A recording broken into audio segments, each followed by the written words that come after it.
Good morning and welcome to the studio here at African Utility Week. My name is Claire Falkveen. I'm the editor of Metering and Smart Energy International. Now with me this morning I have Lazarus Angbazo, who is the President and CEO for GE Energy Connections for Africa.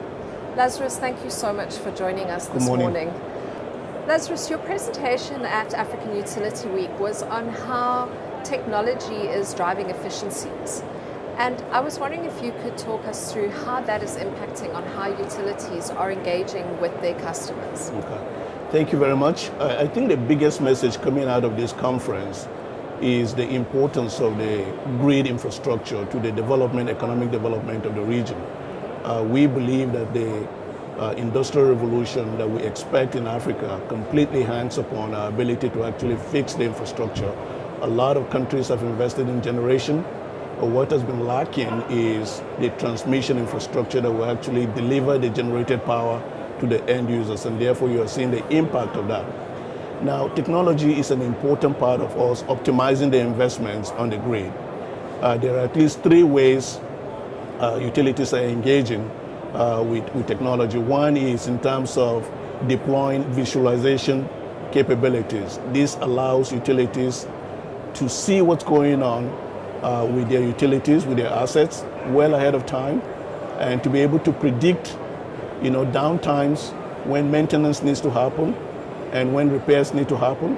And this allows for a significant reduction in the times that the utility assets are down. And obviously, this translates directly to the bottom line of the utility companies. Mm-hmm. We welcome this. We think this is a fantastic opportunity for utilities to actually leapfrog, in terms of their capabilities and be in a better position to actually support the transmission and the development, the transmission of power to the end users of the generated power. Okay, so there are a lot of people that seem to think that technology is the answer to all of the ills that face utilities. Could you share your opinion on that? Well, technology definitely is a critical enabler for optimizing the assets, of the utility industry. This is a very capital-intensive industry, and to the extent that we can leverage technology to continue to improve the efficiency, the safety, the reliability, and the optimization of our assets, absolutely, technology is a terrific enabler to the efficiency and to the productivity of the sector. We all know that utilities in Africa are facing significant infrastructure challenges. How are they succeeding despite these challenges? That's another good question. Obviously, I'll give you a good example of how the utilities are actually taking advantage of technology in order to deal with their challenges. We are very proud of the work that GE is doing in Zambia, where we're building the first digital substation in Zambia. This allows them to accomplish a number of things. Number one, it's much more reliable, such that there is very minimal reduction or loss in power transmitted. Number two, it's very safe. It minimizes the risk of liabilities. Number three, it is also cost effective, and therefore translates directly to their financial and economic viability. And number four, it actually takes a much smaller footprint. And so that is a classic example. And I'm very proud that GE Energy Connections is working with the Zambian government to actually implement. This will be the first digital substation on the continent, and it provides a terrific template for other utilities as well. So that leads me to my next question, and that is, what are the things that you need to take into consideration when you are looking at digitizing or modernizing your utility?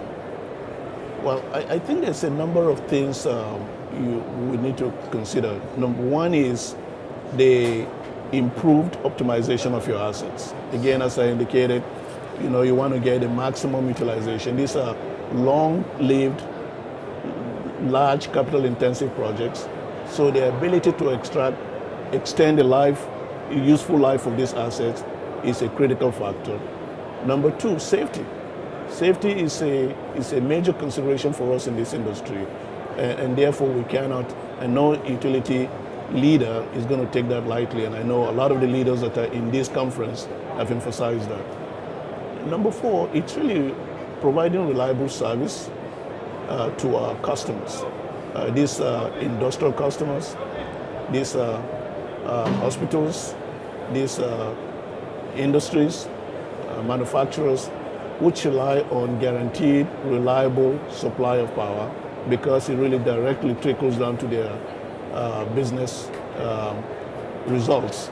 So these are the things that utility leaders need to actually factor as they plan in terms of being a reliable partner for economic development here. And do you have to have a utility that is at a specific technological level to be able to drive digitization or modernization, or is this something that any utility at any stage of their development can pursue quite comfortably as long as they have a clear idea of the outcomes that they're wanting to drive? Well, the situation in African utilities, with the exception of a few countries, South Africa being one of those exceptions, are faced with at least four problems. Number one is the access to the grid itself. Mm-hmm. We know that in Africa there's only less than 60% of the people who actually have access, right? Yeah. So that's a very, very significant problem that we have. We're starting from a very low base. 600 million people don't have access. So number one problem that they have to solve for is how do they extend the reach? And this is probably through rural electrification schemes and through industrial clusters, through concentration of populations. Number two is ensuring the reliability and the stability of the grid where you have the grid. Today we know that 25% or more of generated capacity that gets on the grid doesn't arrive at the point of use. So that is another significant opportunity to focus on. And number three, you're seeing an increase in the use of renewable power. And how you integrate solar and hydro and wind into the conventional grid, these are not straightforward answers. So there's a lot to work on there. And number four, I would say, really the continued investment, developing projects to expand and stabilize the grid requires a tremendous amount of project development and project financing. And those are all problems that utilities at all stages of sophistication and maturity we need to have to focus on. So we're almost at the end of our time, but I was just wondering, do you have any last comments on where utilities are today, or what the opportunities, or where the opportunities lie for them before we wrap up? Yeah. No, I tell you, as a leader in the sector and representing GE, which has invested significantly in this continent and in this sector, we believe that the transmission and distribution segment offers tremendous opportunities for investments. You can see the need is there. I just talked about the 600 million people that don't have access at all. Yeah. This is a tremendous opportunity, business opportunity, profitable business opportunity. I am very, very encouraged by the focus, of the industry leaders in this very fantastic conference. I think government leaders have been doing their very best. We really welcome the partnership and the support. This requires very active collaboration between the government and the private sector. And so I can see that this is an industry that has a tremendous upside, but with a lot of work that needs to happen through collaboration between the private and the public sector. Well, they say if something doesn't require effort, it's probably not worth the time. So I figure that the African power sector can only improve and get better and stronger. Absolutely, yeah. So, Lazarus, thank you so much for your time. I really appreciate you making the time to meet with us today. Thanks a lot, yeah. From African Utility Week, I'm Claire Falkvane. Thanks for watching.